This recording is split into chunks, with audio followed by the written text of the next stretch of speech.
കട്ടയിലോട് പിന്നെ വിളിക്കാൻ പറഞ്ഞാൽ അതൊക്കെ അതല്ല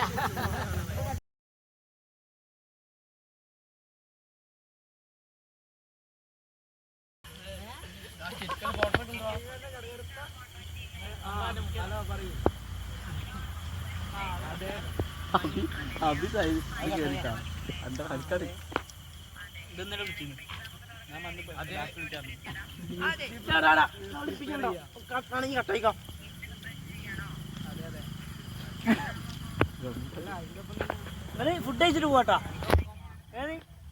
ഒരു പ്ലേറ്റ് ബിരിയാണി എന്നിട്ട് പോയിക്കോളി.